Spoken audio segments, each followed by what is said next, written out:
Hello everyone and welcome to the North Carolina State Capitol.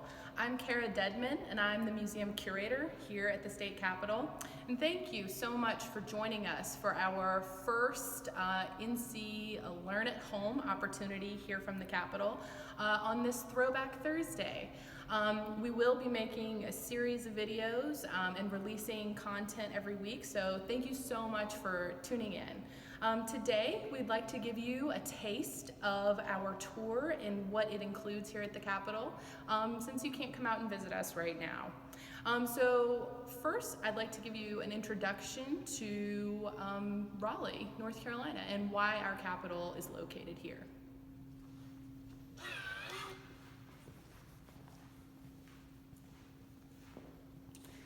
So here in the Rotunda, let's first talk about the capital city. So most people know that Raleigh, North Carolina is our state capital and has been for quite some time, but a lot of times people don't realize that Raleigh was actually founded as a city to be the seat of North Carolina's state government. So during the colonial period and even in our early days of statehood, North Carolina's capital city moved from place to place. So our capital was actually wherever the General Assembly was convening at a given time or where our governor lived. So one of our really famous colonial capitals was New Bern.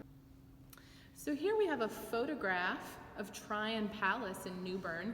And Tryon Palace was the home of one of our colonial governors, William Tryon.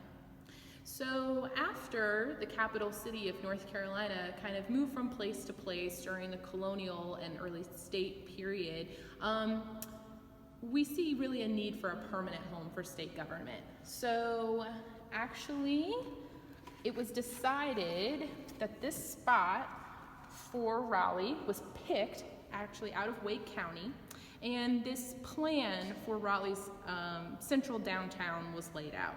And so in this plan, you'll actually see 5 squares designated for public use. And of course, this is a grid system. It was modeled after Philadelphia's city grid. And in the center of this plan, you will see a central square that's labeled Union Square. And this square was designated for the use of state government. And actually that little box there in the center says State House.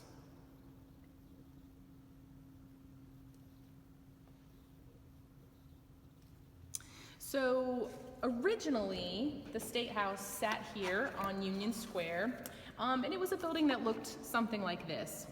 So it was a bricked building, not very large rather. It was on the smaller side compared to some of the other state government buildings, but it accommodated the needs that North Carolina had at the time. Eventually, there was an expansion made to this building, and it looked like this. So this is the remodeled State House in the 1820s. Now, unfortunately, North Carolina lost this building because they were actually seeking to fireproof the roof, and they were soldering with zinc on the roof, attempting to redo that space, and ended up, ironically, burning the building down. So North Carolina lost this first State House in 1831, but that led to the construction of the Capitol building. Originally, this building housed all 3 branches of North Carolina's state government. So here on the first floor was the executive branch and the office of the governor. On the second floor was the legislative branch. So we had the House and Senate sitting there. And actually, originally, the Supreme Court, so the judicial branch, operated from the 3rd floor. So this building opened in June of 1840. It was constructed again after that first State House burned down in 1831. Through the 1830s, this building was constructed. So who constructed this building? The way that we talk about history is always changing, right? We learn new things, we add things into our stories, and now we're really fortunate to have documents that talk about the individuals that worked here on this construction project. So we know now that this Capitol building was constructed using the labor of enslaved men. So these individuals probably were enslaved here in Raleigh. They might have lived on local plantations nearby, and they would have participated in other types of work before their enslavers rented their labor to this project. Now, of course, even though they were working here, working hard every day as a part of this labor force, they were quarrying stone, they were doing brickwork or carpentry, these men would not have been compensated for their labor. Their compensation went to their enslavers. So imagine working here all day, this is hard, back-breaking labor, and not being compensated for that work. So again, the way that we talk about these individuals is always changing, and we actually are really fortunate now to know the names of some of the individuals that were employed here on the construction project for the Capitol in 1834. And so here I have a copy of a resource that's actually located in the State Archives of North Carolina. And this is a report, a commissioner's report on the rebuilding of the state capitol, so that's this building, from December of 1834. So this report is actually signed, it was published and signed off on by the commissioners of the Capitol's construction project. And those men are listed here. Those are their names at the bottom of this page.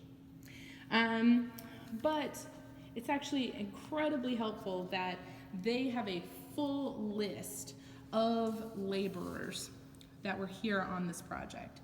And they actually designate whether or not these individual men were enslaved, and what type of labor they were actually in charge of doing, and how much they were compensated for their labor. So here on this list, I'm gonna point out one name, actually right here at the top.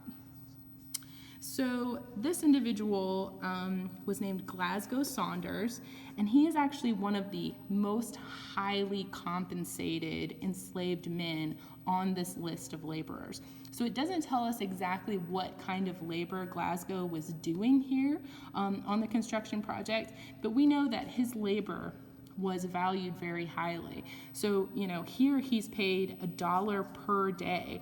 And you see most of the other individuals who were enslaved here were only making 50 cents per day. And of course, I'm saying they were being compensated, their enslavers were being compensated for their labor. But again, this dollar amount shows us that Glasgow's skills, or his work was considered highly skilled. So another thing to look at when looking at this list of laborers is that Glasgow Saunders is listed here, and underneath his name are two other individuals with the last name Saunders. So you see there's a Peter Saunders and there's a Washington Saunders. And both of those individuals were compensated significantly less than Glasgow. So you see, to Glasgow's dollar per day, those two individuals were only paid 15 cents and 20 cents per day, right? And again, I'm saying they were paid that, but their enslavers were compensated for their labor. But when researching and interpreting and talking about the history and the lives of enslaved people, sometimes it's really difficult to know what their day-to-day realities were, because so often our historic resources are written from the perspectives of the enslavers. So when you see these people, enslaved people appearing in the narrative, they're being written about by their enslavers, right? So we really don't know a lot about what Glasgow's life was like on a day-to-day basis, what exactly he was doing here at the Capitol. And we don't know who those two individuals, Peter and Washington, were either. Were they related to Glasgow? Were they apprenticed to him? And since his labor was so highly valued, maybe he was allowed to bring assistance here? We just don't know. So often when we're researching and telling stories of enslaved people, we're really piecing together this story. Another thing to learn on this list is down there at the very bottom, it actually has compensation listed for a horse and cart. And you can see the horse and cart was compensated, or the owner of the horse and cart was compensated $1.25 per day. And that was more than almost every enslaved person working on this project. So that shows you that the labor of the horse and cart was valued more highly than an enslaved man.